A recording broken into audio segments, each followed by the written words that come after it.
Hey guys, what's up? नमस्कार, this is Ayush and welcome to my channel which is lone rider edge. So आज हम फिर से आ चुके हैं एक नई वीडियो के साथ और इस वीडियो में आज हम बात करने वाले हैं cheap bikes and expensive bikes के बारे में।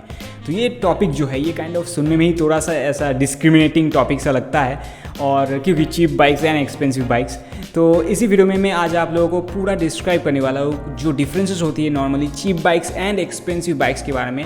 और ये जो टॉपिक है काइंड ऑफ थोड़ा सा कॉन्ट्रोवर्शियल भी है, तो इस कॉन्ट्रोवर्सी को हम थोड़ा सा दूर करने की कोशिश करेंगे आज।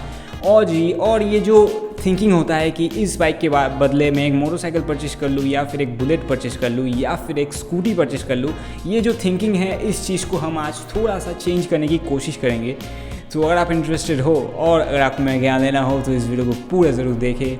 तो इसके साथ लेट्स गेट स्टार्टेड।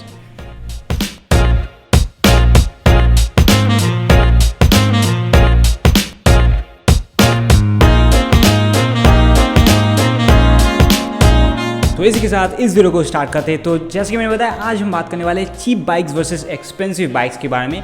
और इस वीडियो के लिए मैंने दो बाइक्स चूज़ किया है। ऑब्वियसली पहला है मेरा एक्स्ट्राडा और दूसरी तरफ मैंने चीप बाइक्स के हिसाब से मेरा एटॉमिक को चूज़ किया है, क्योंकि उसमें डुअल सस्पेंशन है। तो मैं एक कंपैरिजन कर सकूँगा, क्योंकि एक्स्ट्राडा में सिंगल सस्पेंशन है, वो एक्सपेंसिव है, बट इसमें डुअल सस्पेंशन है, बट ये इतना चीप आता है। तो यही एक कंपैरिजन आज हम करेंगे।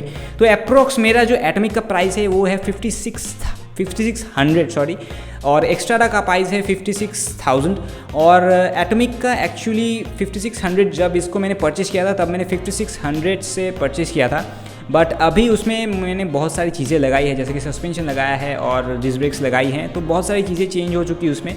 तो मैं अप्रॉक्स उसका प्राइस पकड़ूंगा 10,000। तो यहाँ पे हम दो तरह के बाइक्स के बारे में बात करेंगे, एक होता है 10,000 के बजट में और एक होता है 56,000 के बजट में। तो अभी चले आते हैं कंपैरिजन पे। तो कंपैरिजन के हिसाब से मैं आज पार्ट बाय पार्ट कंपैरिजन करने वाला हूँ, क्योंकि यूजुअली साइकिल में पार्ट्स होते हैं, पार्ट्स के हिसाब से साइकिल बिकता है और कंपनीज भी पार्ट्स के हिसाब से ही आप लोगों को बताती है, स्पेसिफिकेशंस के हिसाब से। तो यही स्पेसिफिकेशंस के ही हिसाब से मैं आज आप लोगों को बताऊंगा कि इन दो बाइक्स में क्या क्या डिफरेंसेस है। तो सबसे पहले आज हम बात करेंगे फ्रेम के बारे में। तो सबसे पहले हम बात करेंगे एटॉमिक के फ्रेम के बारे में। तो यहाँ पे आप देख सकते हो काइंड ऑफ इसका लुक्स कैसा है। ये काइंड ऑफ एक टीनेजर बेस्ड साइकिल है, ऐसा आप कह सकते हो। और मेन फैक्ट इसका है कि ये स्टील बॉडी है, मतलब ये स्टील से बना हुआ है और इसमें एक एक्स्ट्रा कैरियर भी आपको देखने को मिलता है। तो फ्रेम जो है वो काइंड ऑफ ठीक है अगर आप एक टीनेजर हो उसके लिए। और ये डुअल सस्पेंशन है, इसलिए आपको एक स्विंग आर्म भी मिलता है पीछे। तो ओवरऑल ये स्टील होने के अलावा इसका जो ट्यूब्स है या फिर आपका यहाँ पे फ्रेम का जो विड्थ है ये बहुत ज़्यादा मोटा है। तो स्टील होने के साथ साथ इतना मोटा फ्रेम, तो ओवरऑल जो है इस बाइक का वेट बहुत ही ज़्यादा हो जाता है इस फ्रेम की वजह से, क्योंकि इसमें एक एक्स्ट्रा कैरियर भी दिया हुआ है जिसका कोई ज़्यादा ज़रूरत नहीं है। और मतलब लोगों को ज़रूरत होता है, बट फिर भी कैरियर की ज़रूरत नहीं होती है। जो पतले पतले कैरियर्स होते हैं वही ज़्यादा मैटर करता है, वो उसी से काम चल जाता है। और ये डुअल सस्पेंशन होने की वजह से ये बहुत ज़्यादा हैवी होता है, तो इसका वेट जो है ये बहुत ही ज़्यादा हो जाता है इस फ्रेम की वजह से। तो और साइकिल्स में यही एक मैटर करता है, वेट। तो इसी के लिए ये एक बहुत ही ज़्यादा इंपॉर्टेंट पॉइंट होता है कि आपके साइकिल्स का प्राइसिंग जो है वो बढ़ जाता है। तो क्योंकि ये इतना हैवी है इसलिए इसका प्राइस कम है, क्योंकि इसमें स्टील बॉडी है, स्टील यूजुअली चीप आती है, तो इसीलिए इसका प्राइस कम है। और क्योंकि इसका डिज़ाइन उतना ज़्यादा अच्छा नहीं है, इसका वेल्डिंग्स आप देख सकते हो नॉर्मल है, तो इसी वजह से ये क्वालिटी एंड जो आपका टेक्नोलॉजी होता है इसमें ज़्यादा कुछ नहीं है, इसीलिए इसका प्राइस बहुत ही ज़्यादा कम हो जाता है। और इसी के साथ साथ हम लोग अभी चले आते हैं एक्स्ट्राडा के फ्रेम पे। तो एक्स्ट्राडा का फ्रेम या फिर एक्स्ट्राडा के ऊपर एक डिफरेंट सा वीडियो बनाया है उसके ऊपर, अगर आप चाहो तो उसको जाके देख सकते हो, बट इस वीडियो में भी मैं कुछ चीज़ें डिस्क्राइब करूंगा। तो एक्स्ट्राडा के फ्रेम के बारे में मैं सबसे पहले आप लोगों को बता देता हूँ। तो ये फ्रेम बना हुआ है ALX एल्यूमिनियम एलॉय से, जो कि एक बहुत ही लाइट एल्यूमिनियम एलॉय माना जाता है, जो कि एक मतलब नॉर्मल 6061 एल्यूमिनियम से लाइटर भी होता है और स्ट्रॉन्गर भी होता है। और इस फ्रेम में आपको टेक्नोलॉजीज भर भर के मिल जाती है। इसमें सबसे पहले तो इसमें टेपर्ड हेड ट्यूब दिया हुआ है, ALX एल्यूमिनियम है जैसे कि मैंने बताया। और ये एक XC फ्रेम है, मतलब क्रॉस कंट्री फ्रेम है, जैसे कि आप देख सकते हो इसका शेप कैसा है, जो कि बहुत ही ज़्यादा अच्छा गुड लुकिंग बाइक बना देता है इसको। और माउंटेन बाइक्स के हिसाब से ये बहुत ही ज़्यादा बढ़िया हो जाता है ये जो शेप है इसका। और इसमें आपको टेपर्ड हेड ट्यूब मिल जाता है, जैसे कि मैंने कहा, जिसकी वजह से आपका हैंडलिंग बहुत ज़्यादा बेहतर हो जाता है। और उसी के साथ साथ हमें यहाँ पे इसमें इंटरनल केबल राउटिंग मिल जाता है, जो कि बहुत ही बड़ा प्लस पॉइंट हो जाता है इसके प्राइस के इंक्रीज़ में। और ये सारी चीज़ें मिला के ये फ्रेम ऑब्वियसली बहुत ही ज़्यादा महंगा हो जाता है या फिर बहुत ही ज़्यादा एक्सपेंसिव हो जाता है। बट अगर आप एक्सपेंसिव के हिसाब से ना देखो तो इसका प्राइस जो है वो ठीक ही होता है, क्योंकि इसमें इतनी सारी टेक्नोलॉजीज़ भर भर के दी हुई है। Tapered head tube, ALX aluminium alloy, और इसमें जो इंटरनल केबल राउटिंग है, तो ये चीज़ें फ्री में तो नहीं मिलेगी ऑफ कोर्स आप लोगों को, या फिर कम प्राइसिंग में नहीं मिलेगी। इसमें इंजीनियर्स ने बहुत ही ज़्यादा मेहनत की है इन टेक्नोलॉजीज़ को बनाने में या फिर इस बाइक में इसको इंक्लूड करने में, तो ऑब्वियसली उसका प्राइस कम नहीं होगा। और इसमें आपको ड्रॉपर पोस्ट लगाने का भी माउंट मिल जाता है, जो कि बहुत ही ज़्यादा प्लस पॉइंट बन जाता है इस फ्रेम के हिसाब से। तो ओवरऑल अगर हम दोनों फ्रेम्स को कंपेयर करें तो एटॉमिक का जो फ्रेम है वो यूजुअली बहुत ज़्यादा हैवी है, उसका शेप नॉर्मल है और उतना ज़्यादा कुछ खास नहीं है, इसके वेल्डिंग्स भी नॉर्मल है। बट यहाँ पे एक्स्ट्राडा का जो वेल्डिंग्स है या फिर इसका एक्स्ट्राडा का जो शेप है, जो कि एक XC फ्रेम है, और इसका जो वेट है ओवरऑल, तो इसको ऑब्वियसली बहुत ही एक बेहतर साइकिल बना देता है फ्रेम के हिसाब से। तो इसके बाद चले आते हैं ब्रेक्स पे। तो ब्रेक्स के हिसाब से एटॉमिक में हमें नॉर्मल V ब्रेक्स मिल जाती थी, तो मैंने उसको चेंज करके नॉर्मल जो आपका मैकेनिकल डिस्क ब्रेक्स होती है, चीप मैकेनिकल डिस्क ब्रेक्स, वो मैंने इंस्टॉल किया था, जो कि कुछ दिनों बाद ख़राब भी हो गया था, जिसके ऊपर मैंने अलग सा वीडियो बनाया था, जो कि डिस्क्रिप्शन में आप लोगों को मिल जाएगा या फिर आई बटन में आ रहा होगा। और उसके ऊपर इसमें जो ब्रेकिंग है V ब्रेक्स में, आपको पता है कि कैसा ब्रेकिंग होता है, बट 1 या 2 साल के बाद V ब्रेक्स बहुत ज़्यादा प्रॉब्लमेटिक हो जाती है, इसलिए मैं मैकेनिकल डिस्क ब्रेक्स प्रेफर करता हूँ ओवर V ब्रेक्स। बट यहाँ पे अभी चले आते हैं एक्स्ट्राडा पे। तो एक्स्ट्राडा में हमें टेक्ट्रो के हाइड्रोलिक डिस्क ब्रेक्स मिल जाती है। तो हाइड्रोलिक डिस्क ब्रेक्स सबसे बेहतर डिस्क ब्रेक्स होती हैं।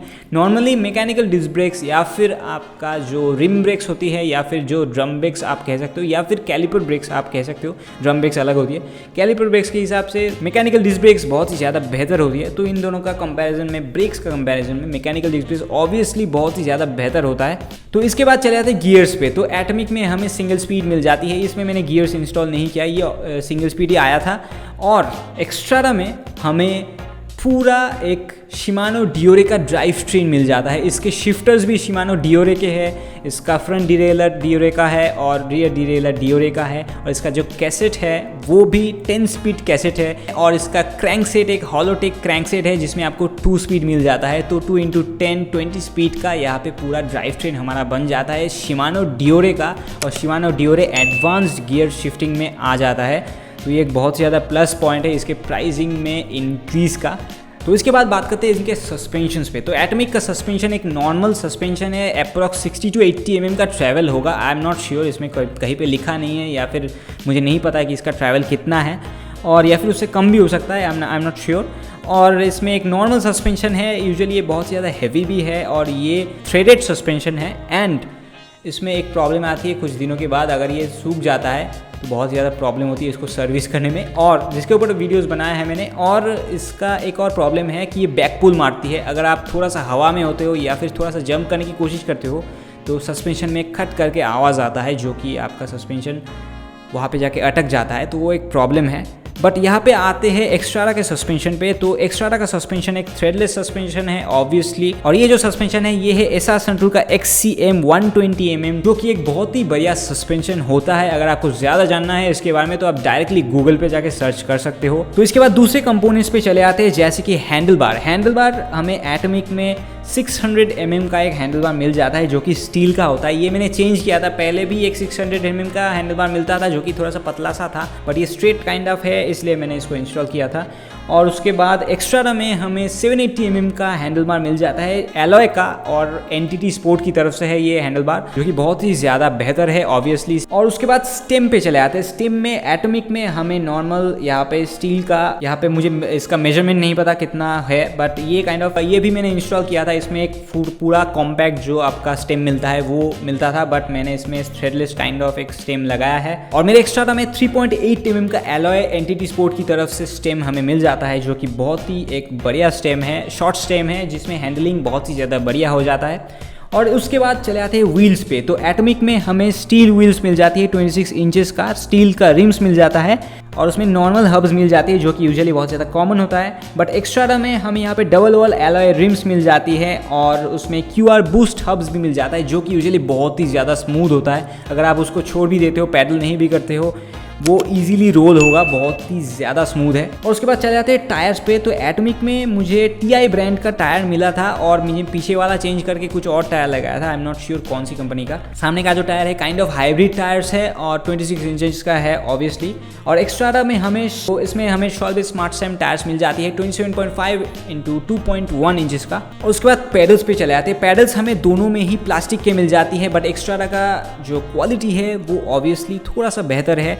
तो यही चीज़ें आ जाती है सारे चीज़ों के बीच में कि क्वालिटी ऑब्वियसली पहले आती है, तो क्वालिटी ऑब्वियसली बेहतर होगी हर एक पार्ट्स में। अगर वो एक्सपेंसिव होता है तो क्वालिटी बेहतर होता ही है। उसके बाद डिफरेंट पार्ट्स पे चले आते हैं जो डिटेल्ड पार्ट्स होती है थोड़ी सी, जैसे कि बॉटम ब्रैकेट। तो एटॉमिक में हमें नॉर्मल वो कप, बॉल एंड आपका एक्सिल वाला बॉटम ब्रैकेट मिल जाता है। और हमारा एक्स्ट्रा में यहाँ पे हॉलोट्रिक क्रैंकसेट मिल जाता है, जैसे कि मैंने कहा कि ये काइंड ऑफ हॉलोट्रिक क्रैंकसेट का थोड़ा सा टेक्नोलॉजी अलग है। ये काइंड ऑफ बहुत ही ज़्यादा वेट इसको लूज बना देता है और ये काइंड ऑफ आपका वेट डिस्ट्रीब्यूशन जो है वो मेंटेन रखता है। तो ये बहुत ही ज़्यादा एक एडवांस्ड टेक्नोलॉजी है, अप टू डेट टेक्नोलॉजी है, जिसको कंपेयर नहीं किया जा सकता हमारे एटॉमिक पे या फिर एटॉमिक के यहाँ पे एक्सेल के साथ। और यहाँ पे चले आते हैं इसके हेड ट्यूब पे भी। हेड ट्यूब का हमारा यहाँ पे एटॉमिक में नॉर्मल बॉल्स मिल जाता है, जो कि ये डिफरेंट वीडियोस में बना चुका हूँ, नॉर्मल बॉल्स और हमारे नीचे वाला एक्सिल के ऊपर। और यहाँ पे एटॉमिक में हमें नॉर्मल बॉल्स मिल जाती है और हमारे पे एक्स्ट्रा पे हमें सील्ड बियरिंग्स मिल जाती है, as well as the hubs भी बहुत ही ज़्यादा डिफरेंट है। अगर आप नॉर्मल चीप बाइक्स के हब्स के साथ हमारा यहाँ पे एक्सपेंसिव बाइक्स का हब्स कंपेयर करते हो, ये बहुत ही ज़्यादा डिफरेंट होती है। इसको कंपेयर नहीं किया जा सकता, मैं पहले ही बताऊंगा। ये बहुत ही ज़्यादा डिफरेंट होती है। इसका रोलिंग या फिर इसका जो साउंड होता है या फिर रोलिंग होता है, ये दोनों बहुत ही ज़्यादा डिफरेंट होता है। और ये तो चले गए नॉर्मल कुछ चीज़ें। और एक और चीज़ मैं बता देता हूँ कि इसमें आप लोगों को ये बहुत ही ये जो चीज़ें है ये बहुत ही ज़्यादा डिफरेंट बना देती है दोनों बाइक्स को, जैसे कि बॉटम ब्रैकेट या फिर हमारा हब्स या फिर हमारा सील्ड बियरिंग्स, ये बहुत ज़्यादा डिफरेंट बना देती है एंड एक्सपेंसिव बना देती है। और उसी के साथ साथ यहाँ पे इसका सीट पोस्ट जो है, सीट पोस्ट भी हमें एक्स्ट्रा में एलॉय का मिल जाता है, बट हमारे एटॉमिक में यहाँ पे स्टील का सीट पोस्ट है। और इसका सीट पोस्ट मैंने चेंज किया था, डिकैथलॉन से लगाया था। और हमारे एक्स्ट्रा में यहाँ पे एनटीटी वॉइड का सीट पोस्ट मिल जाता है, जो कि बहुत ही ज़्यादा कंफर्टेबल है। और उसी के साथ साथ एक और मेजर डिफरेंस की हमारा यहाँ पे गियर्स है, ऑब्वियसली मैंने बताया था। और इसमें 10 स्पीड कैसेट भी दिया हुआ है, और कैसेट और फ्री व्हील का एक डिफरेंस होता है। तो इसमें सिंगल स्पीड है ऑब्वियसली। इसमें अगर एक इंस्टॉल करना चाहूँ मैं गियर्स, तो ऑब्वियसली मुझे फ्री व्हील ही इंस्टॉल करना पड़ेगा, वरना मुझे हब्स चेंज करना पड़ेगा कैसेट लगाने के लिए। और ऑब्वियसली मैं इस बाइक में कोई भी कैसेट वाला गियर्स इंस्टॉल नहीं करूँगा, वो ज़्यादा प्राइस हो जाएगा इस बाइक से भी। तो ये एक बहुत ही बड़ा डिफरेंस है कि कैसेट एंड फ्री व्हील। इसमें सिंगल स्पीड एक फ्री व्हील दिया हुआ है और एक्स्ट्रा में हमें 10 स्पीड का कैसेट मिल जाता है, जो कि बहुत ही बड़ा डिफरेंस होता है। तो ओवरऑल ये आपने देखा कि ये डिफरेंस क्या होता है। तो इस पूरे कंपोनेंट्स मिला के ऑब्वियसली एक वेट आता है बाइक्स का। तो एटॉमिक का जो वेट है वो अप्रॉक्स 18 to 20 या फिर उससे ज़्यादा भी हो सकता है, मैंने मेजर नहीं किया, बट बहुत ही ज़्यादा हैवी है, ये मैं कह देता हूँ, बहुत ही ज़्यादा हैवी है। आप आसानी से जंप भी नहीं कर सकते इसके साथ। बट एक्स्ट्रा जो है वो 13.8 किलोज़ है, बहुत ही ज़्यादा लाइट है ऑब्वियसली, क्योंकि ये एलॉय का फ्रेम है and everything is alloy in this bike. तो ये एक बहुत ही डिफ्रेंशिएशन हो जाता है इन दोनों के बाइक्स के बीच में। और जो पार्ट्स के हिसाब से डिफ्रेंशिएशन होना चाहिए वो सारे के सारे पार्ट्स के हिसाब से मैंने डिस्क्राइब कर दिया। और अगर आपको कुछ भी समझ में नहीं आया होगा या फिर मैंने शायद कुछ मिस आउट कर दिया, तो ऑब्वियसली आप मुझे कमेंट सेक्शन में पूछ सकते हो या फिर बता सकते हो। तो ये काइंड ऑफ आई थिंक मैंने ये कंट्रोवर्सी थोड़ा सा दूर किया होगा कि ये क्यों इतना डिफरेंट है। और ऑब्वियसली टेक्नोलॉजी मैटर करता है, लोगों की मेहनत को आपको प्राइस देना चाहिए। ये इतना ज़्यादा टेक्नोलॉजी है इस बाइक में, इतना ज़्यादा लाइट बनाया जाता है, हर एक पार्ट के ऊपर ध्यान दिया जाता है, इसीलिए ताकि ये बाइक ओवरऑल बहुत ही ज़्यादा बेहतर बन सके, बहुत ही ज़्यादा लाइट बन सके और फास्ट बन सके। बहुत सारी चीज़ें देखना पड़ता है जब एक एक्सपेंसिव बाइक को या फिर इंटरमीडिएट बाइक को, जैसे कि मेरा एक्स्ट्राडा 5, इसको बनाया जाता है। तो ये डिज़ाइनिंग के वक्त भी बहुत ही ज़्यादा सोचना पड़ता है। तो यही जो है आपका जो नॉर्मल हमारे बाइक साइकिल्स होती है, वो तो एक मॉडल बना के छोड़ दिया जाता है, वो ही हज़ारों में आपका डिस्ट्रीब्यूशन हो जाता है या फिर प्रोडक्शन हो जाता है, और उसमें ज़्यादा टाइम नहीं दिया जाता। वो ज़्यादातर कॉमन फ्रेम्स होती है या फिर कॉमन वेल्डिंग्स होती है, बट ये जो बाइक्स होती है इसमें बहुत सारा टेक्नोलॉजीज इंक्लूड किया जाता है टेपर्ड हेड ट्यूब, आपका ALX एल्यूमिनियम एलॉय, या फिर कार्बन की भी बाइक्स होते हैं जो भी और भी ज़्यादा एक्सपेंसिव होते हैं, जिसका टेक्नोलॉजी और भी ज़्यादा बेहतर होता है।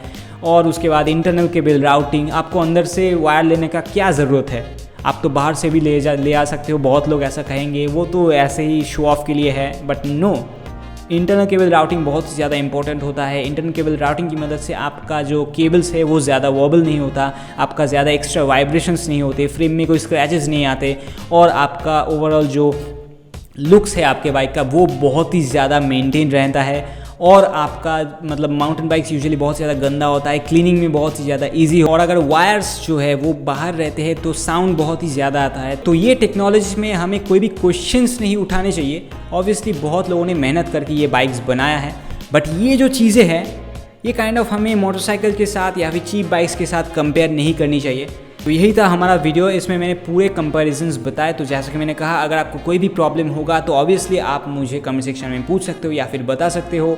मैं हर एक कमेंट पढ़ता हूँ और उनका रिप्लाई ज़रूर देता हूँ। और अगर आपने मुझे इंस्टाग्राम में फॉलो नहीं किया होगा तो फटाफट से इंस्टाग्राम में मुझे फॉलो कर लो, और अगर आप DM करना चाहो तो कर सकते हो। कोई भी प्रॉब्लम्स है तो मुझसे पूछ सकते हो, मैं हर एक DM का रिप्लाई ज़रूर दूंगा। थोड़ा सा टाइम लेता हूँ, शायद कुछ घंटों बाद में रिप्लाई देता हूँ, बट ऑब्वियसली देता हूँ। जिन्होंने भी मुझे DM किया था उन सभी को रिप्लाई मिला है। तो इस वीडियो के लिए बस इतना ही। तो अगर आपको ये वीडियो पसंद आया होगा तो यार लाइक ज़रूर दबा देना, उसी के साथ मेरा चैनल ज़रूर सब्सक्राइब कर देना और घंटे बटन ज़रूर दबा देना, ताकि आपको नोटिफिकेशन सबसे पहले मिल सके। और अगर आपको ऐसे कंटेंट्स और भी देखने हो तो कमेंट सेक्शन में मुझे ज़रूर बताओ। I hope you enjoy the video, और इसी के साथ इस वीडियो को यही पेंट करते हैं। तो this is your lone rider's signing out.